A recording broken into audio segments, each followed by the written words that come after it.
आज तक रेडियो सुनता है सारा जहां।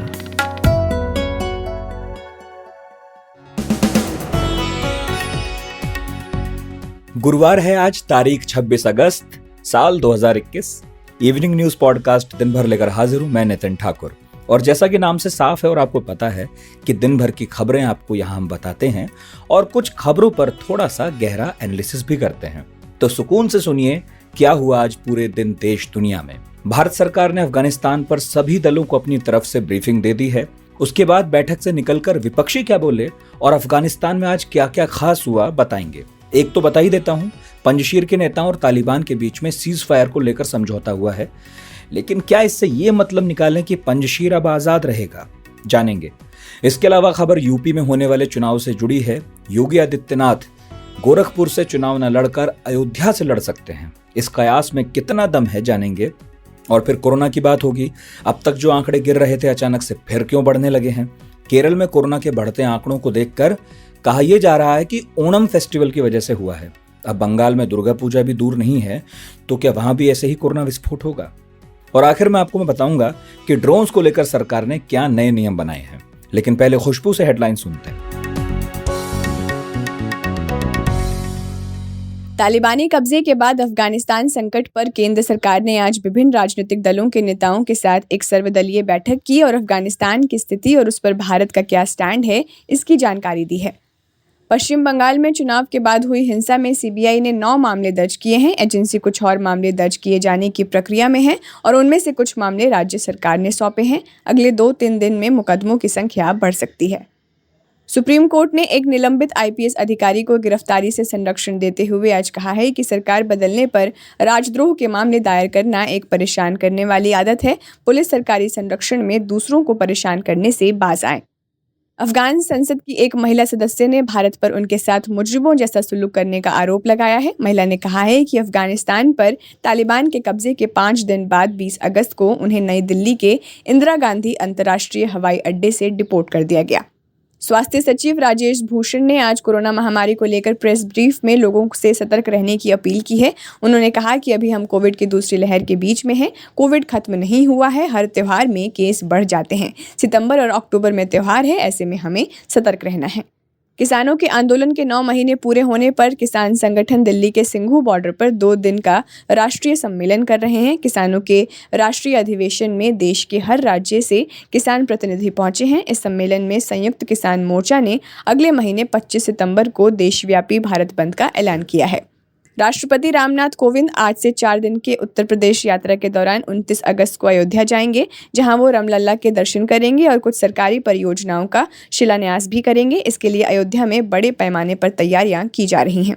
और भारत इंग्लैंड के बीच 5 टेस्ट मैचों की सीरीज का तीसरा मुकाबला लीड्स के हेडिंग्ले में खेला जा रहा है। इंग्लैंड की लीड 150 रनों के पार हो गई है। उसने 2 विकेट के नुकसान पर 238 रन बना लिए हैं। शानदार फॉर्म में चल रहे जो रूट ने अर्धशतक बना लिया है और उनका साथ डेविड मलान दे रहे हैं। आप सुन रहे हैं आज तक रेडियो। आज अफगानिस्तान में जो हुआ वो थोड़ी देर में बताता हूं, लेकिन पहले भारत में क्या हुआ ये जानते हैं। केंद्र सरकार ने सर्वदलीय बैठक बुलाई थी। 3-4 दिन पहले पता चल ही गया था। तो आज सारे दल एक साथ बैठे और विदेश मंत्री एस जयशंकर ने अफगानिस्तान की पूरी स्थिति बताई। हालांकि तालिबान को लेकर भारत सरकार का पक्ष अब भी कोई बहुत साफ हुआ हो ऐसा कह नहीं सकते। वेट एंड वॉच पॉलिसी बरकरार है। मगर जब राज्यसभा में नेता प्रतिपक्ष मल्लिकार्जुन खड़गे इस ऑल पार्टी मीट से बाहर निकल रहे थे तो उनसे पत्रकारों ने बात की। वो क्या बोले सुनिए। किसी को संतुष्ट होना नहीं होने की बात नहीं है, तो देश का मामला है और लोगों के हित में, देश के हित में हम एकजुट होकर काम करना है। अभी उन्होंने ये कहा कि भाई वेट एंड वॉच, एक इसका मतलब है कि अभी दूसरे देश का क्या रुख रहेगा, तालिबान के बारे में उनके क्या विचार रहेंगे, ये सब चीजें बाद में बताई जाएंगी। तो देखते हैं कि कब तक वेट करेंगे हम। लेकिन इस बैठक में और क्या बातें हुई ये जानने के लिए हमने बात की इंडिया टुडे टीवी के national affairs editor Rahul Shrivastava से। देखिए, जो सर्वदलीय बैठक जो हुई उसका सबसे अहम मुद्दा ये है कि भारत सरकार की तरफ से कोशिश थी कि अफगानिस्तान एक बहुत जटिल समस्या है इस समय पूरी दुनिया के लिए और भारत के लिए खासकर, क्योंकि वहां 2 चीजें हैं। एक तो भारत का क्लियर इंटरेस्ट है अफगानिस्तान में, क्योंकि भारत के पड़ोस में आता है अफगानिस्तान, बहुत दूर नहीं कहा जा सकता, और उसका एक सीधा इम्पैक्ट है भारत की जियोपॉलिटिकल सुरक्षा के, क्योंकि पड़ोस अगर अनस्टेबल होता है तो हिंदुस्तान पे फर्क पड़ता है। और जिस तरह के फोर्सेस ने वहां पे इस समय अपनी पैठ जमा ली है, जो सत्ता में काबिज हो गए हैं, वो उनका नाता पुराने आतंकवाद और तमाम ऐसी जिहादी गतिविधियों से रहा है। इसको देखते हुए एक भारत के लिए बहुत सीरियस सिचुएशन वहां पे उत्पन्न हुई है। दूसरी डायरेक्ट सिचुएशन है कि भारतीय जो वहां नागरिक अभी भी फंसे हुए हैं, काफी सारे लाए जा चुके हैं, 800 के करीब, लेकिन अभी काफी सारों को लाया जाना है। और अफगानिस्तान में इस समय एक बड़ी विषम स्थिति है। स्थिति यह है कि एयरपोर्ट के बाहर तालिबान है, और एयरपोर्ट जो मिलिट्री और ऑपरेट कर रहा है, सिर्फ मिलिट्री ऑपरेट कर रहा है, कमर्शियल नहीं ऑपरेट कर रहा, वो अमेरिका के हाथ में है। तीसरी विषमता यह है कि अफगानिस्तान का जो एयर स्पेस है, उसको कमर्शियल फ्लाइट के लिए इस्तेमाल नहीं किया जा सकता, क्योंकि उसको टेक्निकल टर्म है कि अनकंट्रोल्ड एयर स्पेस है। एयर कंट्रोल्ड एयर स्पेस जब होता है, जब एटीसी और ये सब ऑपरेट कर रहे होते हैं। ऐसे में लोगों को वहां से लाना बहुत मुश्किल इसलिए भी हो रहा है क्योंकि लोग एयरपोर्ट तक पहुंचेंगे कैसे, उनको किस तरह की सुरक्षा मुहैया कराई जाएगी, उनकी जीवन माल की सुरक्षा कैसे होगी कि वो एयरपोर्ट से आकर के हवाई जहाज पकड़ लें। अभी कुछ दिन पहले 150 लोगों को तालिबान ले गई थी, बाद में पता लगा सिर्फ उनके ट्रैवल डॉक्यूमेंट्स वगैरह चेक करने के लिए था, लेकिन ये खतरा बना हुआ है। तो आज भारत सरकार ने ये साफ किया कि आज की तारीख में उसकी सबसे बड़ी प्रायोरिटी जो है वो ये है कि भारतीयों को कैसे सुरक्षित रूप से अफगानिस्तान से भारत लाया जा सके। और अभी तक जो कोशिशें सरकार ने की हैं, उसकी विपक्ष की सभी दलों ने, जिसमें कांग्रेस, एनसीपी, तृणमूल सब थे, उसको उन्होंने तारीफ करी। लेकिन सबने ये भी जताया कि जल्द से जल्द कैसे उन लोगों को अभी लाया जा सकता है।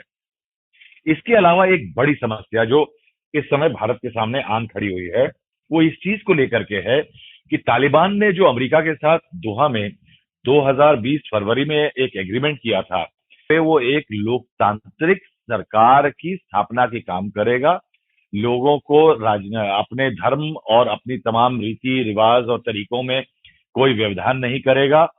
ये जो करार है, ये तालिबान ने तोड़ दिया है, और उसके आने के बाद तमाम स्वतंत्रताएं और संविधान को ठेस लगी है। इसके बावजूद चीन ने तालिबान से अभी ऑलरेडी अपना डिप्लोमेटिक यानी कूटनीतिक नाता जोड़ लिया है। ऐसे में भारत किस रास्ते जाएगा? क्या एक तालिबान जैसा फोर्स जो कि संविधान और लोकतांत्रिक तरीकों को नहीं मानेगा, क्या भारत सरकार उसको रिकग्निशन देगी? ये एक बहुत ही जटिल मुद्दा है, जिसपे भारत की तरफ से, सरकार की तरफ से कहा गया कि इस पे अभी वेट एंड वॉच चल रहा है। राहुल, बैठक में विपक्षी भी थे, वो कुछ संतुष्ट दिखे या फिर कुछ सवाल उठाए उन्होंने, कुछ कंसर्न्स जाहिर किए? देखिए, भारत में एक बहुत पुरानी, एक बहुत अच्छी राजनीतिक प्रथा रही है, जब भी विदेशी मामलों पे, विदेशी या कूटनीति मामलों पे कोई भारत सरकार के सामने समस्या आती है, तो तमाम अपने जो विवाद और डिफरेंसेस होते हैं, उनको छोड़ के भारत के सारे दल हमेशा एक हुए हैं।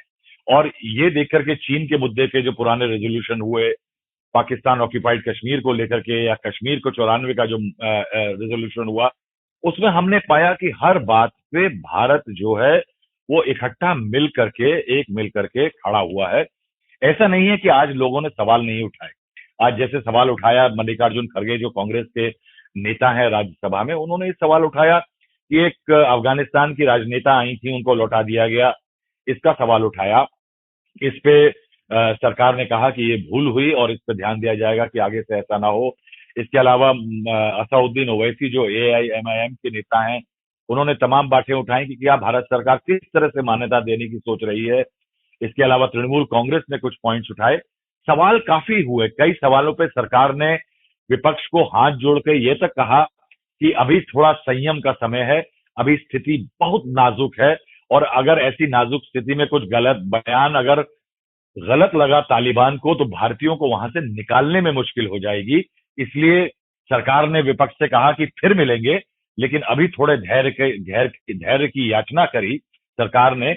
इसको देखते हुए कुल मिलाकर के एक बात कही जा सकती है कि अफगानिस्तान के मुद्दे पे दो चीजों पे एक ब्रॉड कंसेंसस पूरे देश के सभी 31 राजनीतिक दल जो आज इस मीटिंग में गए, वो ये था कि एक, सबसे पहले जो भारतीय वहां फंसे हुए हैं अफगानिस्तान में उनको निकाला जाए, वो टॉप प्रायोरिटी है। और आगे तालिबान के साथ भारत का क्या रवैया हो, इस पर फूंक फूंक करके कदम रखा जाए और एक सही और लोकतांत्रिक फैसला लिया जाए, जो कि पूरी दुनिया में सभी लोकतांत्रिक देशों की जो मुहिम है उसके साथ सामंजस्य रखता हो। ये थे इंडिया टुडे टीवी के national affairs editor Rahul Shrivastava. और अब बात अफगानिस्तान की हो जाए। काबुल एयरपोर्ट पर लोगों का हुजूम अब भी ज्यों का त्यों है, वो टूटा नहीं है बिल्कुल भी। उधर आतंकी हमले की आशंका में अमेरिका, ब्रिटेन, ऑस्ट्रेलिया ने अपने नागरिकों को चेताया है कि एयरपोर्ट से दूर रहें। तालिबान और पंजशीर के बीच में सीज फायर एग्रीमेंट हो गया, खून नहीं बहेगा, ये तो अच्छी खबर है, लेकिन सवाल है कि कब तक, क्योंकि पूरे देश में काबिज तालिबान किस दिन तक पंजशीर को मुक्त रहने देगा, ये किसी को नहीं पता है।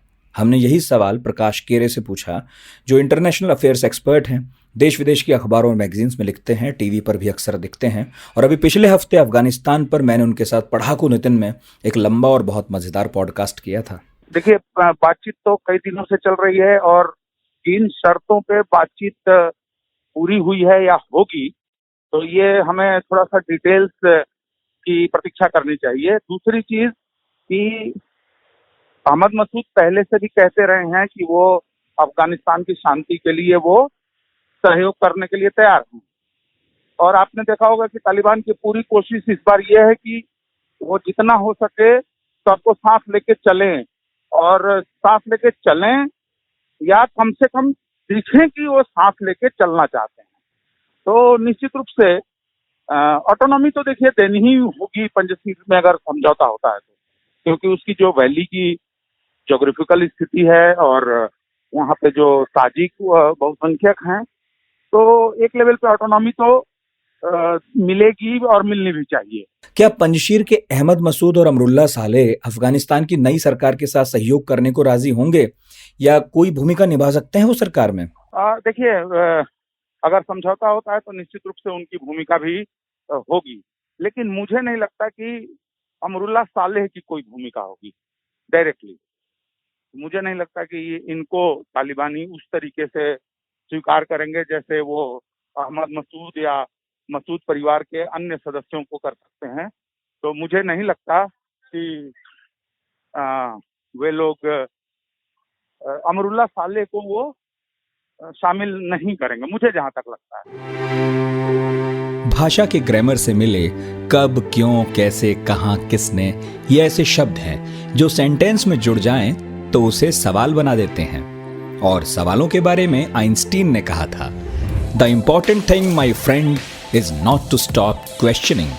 मैं हूं नितिन ठाकुर और लेकर आया हूं एक ऐसा पॉडकास्ट जिसमें हम हर टॉपिक का रेशा रेशा खुलने तक सवाल पूछने से थकते नहीं।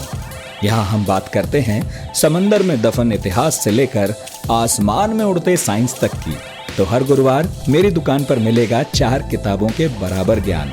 आज तक रेडियो पर पढ़ाकू नितिन में, हमारी वेबसाइट के अलावा एप्पल पॉडकास्ट, गूगल पॉडकास्ट और स्पॉटिफाई पर भी। और अब वो समय ज्यादा दूर नहीं जब उत्तर प्रदेश में चुनावी संग्राम शुरू हो जाएगा। इसे जीतने के लिए बीजेपी ने 350 सीटें जीतने का टारगेट रख दिया है और इस लक्ष्य को हासिल करने के लिए बीजेपी नेता तमाम तैयारियों में जुट गए हैं। सीएम योगी की सीट को लेकर अटकलें तेज हैं। हालांकि योगी गोरखपुर से लड़ते रहे हैं, हम सबको पता है, बढ़िया दबदबा है उनका, लेकिन कहा जा रहा है कि वो अयोध्या से लड़ सकते हैं इस बार। तो सीएम योगी की सीट को लेकर अटकलों का बाजार गर्म क्यों है, ये हमने पूछा लखनऊ में आज तक रेडियो रिपोर्टर कुमार अभिषेक से। देखिए, अयोध्या के जो सदर के जो सिटिंग विधायक हैं, उन्होंने अपनी सीट ऑफर कर रखी है मुख्यमंत्री योगी आदित्यनाथ को वहां से चुनाव लड़ने के लिए। और सभी लोग ये जानते हैं कि मुख्यमंत्री योगी आदित्यनाथ अयोध्या को लेकर कितने ज्यादा एक्टिव रहते हैं। सबसे ज्यादा अयोध्या पर उनका ध्यान भी रहता है, क्योंकि अयोध्या में एक तो भगवान राम का भव्य मंदिर बन रहा है। पिछले 5 सालों से वहां दिवाली मना रहे हैं, और अगर उन्हें आला कमान चुनाव लड़ने के लिए कहता है तो ये सबसे मुफीद सीट होगी योगी आदित्यनाथ के लिए। लेकिन वो जिस जगह से इतने सालों से राजनीति करते आए हैं, गोरखपुर, जहां उनका गोरक्ष धाम मंदिर है, गोरक्ष पीठ है, क्या वो उस जगह को छोड़ना चाहेंगे? तो बहुत सारी ऐसी बातें हैं जो कि अभी तय होनी बाकी है। इसके अलावा मुख्यमंत्री स्टार कैंपेनर होंगे पूरे चुनाव में। प्रधानमंत्री मोदी, अमित शाह और मुख्यमंत्री योगी आदित्यनाथ। और मुख्यमंत्री योगी आदित्यनाथ खास तौर पर स्टार कैंपेनर होंगे क्योंकि पूरे प्रदेश की जिम्मेदारी होगी। ऐसे में अटकलें जरूर हैं, चर्चा जरूर है, लेकिन चुनाव के पहले ही ये तय हो पाएगा कि क्या वो चुनाव लड़ेंगे या नहीं लड़ेंगे, या फिर स्टार कैंपेनर के तौर पर उम्मीदवारों को जिताने की उनके ऊपर जिताने की जिम्मेदारी होगी। ये सब कुछ तय होगा, लेकिन एक बात बिल्कुल साफ है कि इस बार आला कमान ने बड़े नेताओं से जमीन पर उतरकर सीधा चुनकर आने की बात कही है कि वो ज्यादा से ज्यादा जो उनके बड़े नेता हैं वो चुनाव लड़ें और सदन में चुनकर आए। लेकिन मुख्यमंत्री खुद इस पर फैसला लेंगे कि वो चुनकर आएंगे या फिर दूसरों को जिताएंगे। अच्छा अभिषेक, थोड़ा ये समझाइए कि योगी के लिए अयोध्या थोड़ा मुश्किल होगा क्या, क्योंकि गोरखपुर में तो उनका दबदबा करीब 3 दशकों से है। देखिए, ये सभी बड़े चेहरे इस वक्त, आज आप अगर समझें तो चाहे मुख्यमंत्री हों, चाहे दोनों डिप्टी सीएम हों या प्रदेश अध्यक्ष हों, इन सभी लोगों के लिए सीटें भी लगभग तय हैं।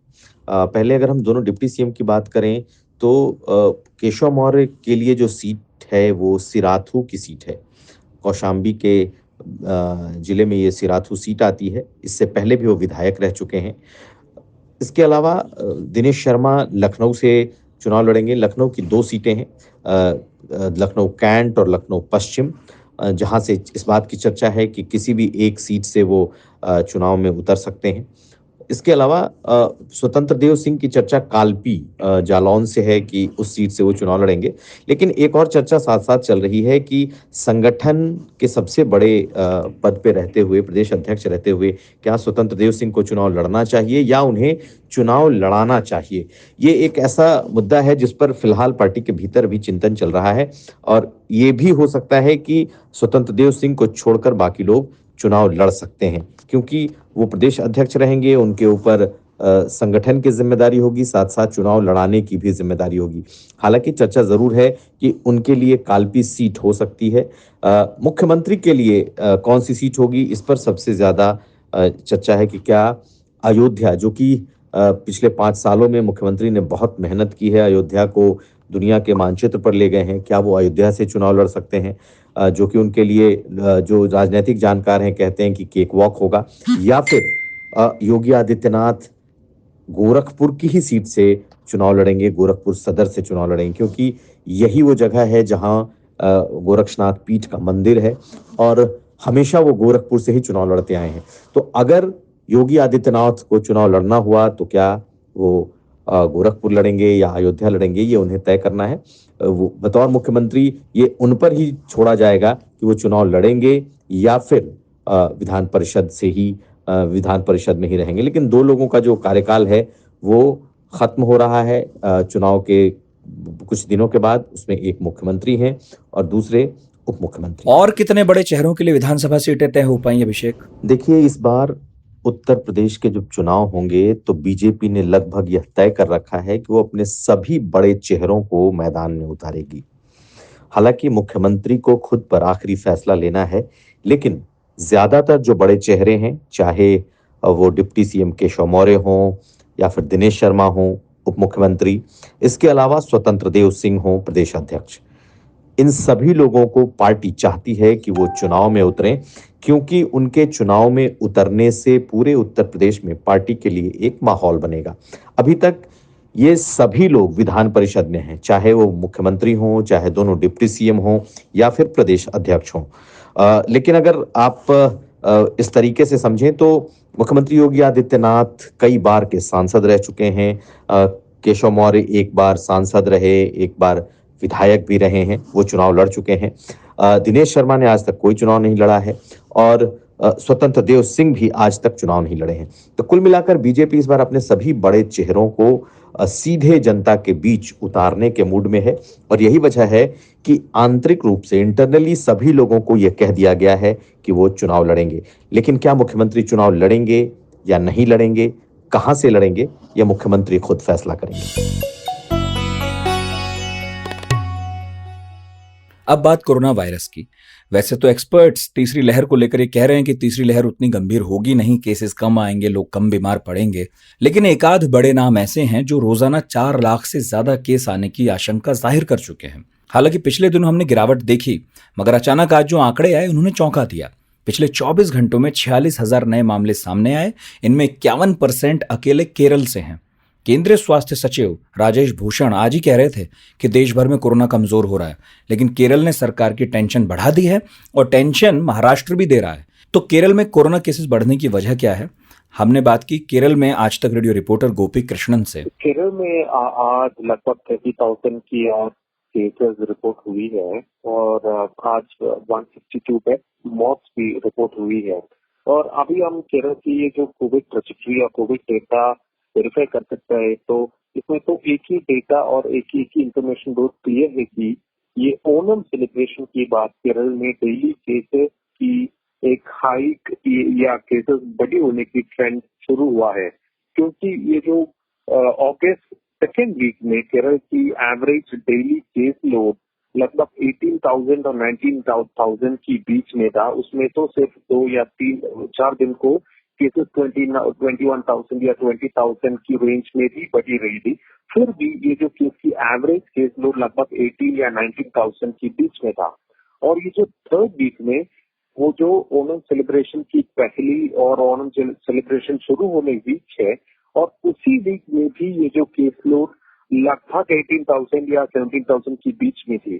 पर अभी पिछले 2 दिन से हमें ये ट्रेंड देख सकता है कि ये जो केस लोड 24,000 की ऊपर जा चुकी है, क्योंकि ऑन 24th ऑफ अगस्त केरल की daily case tally 24,096 on 25th case load 31,245 थी। और आज केरल में 30,007 न्यू केसेस और नया केसेस रिपोर्ट किए, और केरल की जो टेस्ट पॉजिटिविटी रेट है वो आज 18.03 है। तो और इसी डेटा में हमें एक फैक्ट वेरी क्लियर हो सकता है कि केरल की कोविड सिचुएशन बहुत डिफिकल्ट या बहुत परेशानी सिचुएशन में है। ड्रोन्स को लेकर दुनिया भर में रिसर्च चल रही है। ड्रोन्स जो है सर्विलांस, सिक्योरिटी, डिलीवरी, ऐसे बहुत सारे कामों में सहूलियत देते हैं। आने वाले दिनों में इनमें और इजाफा ही होगा। यही वजह है कि सरकार अब ड्रोन से जुड़ी कई नई पॉलिसीज लेकर आई है। आज ड्रोन के नए रूल्स 2021 को मंजूरी दे दी गई है।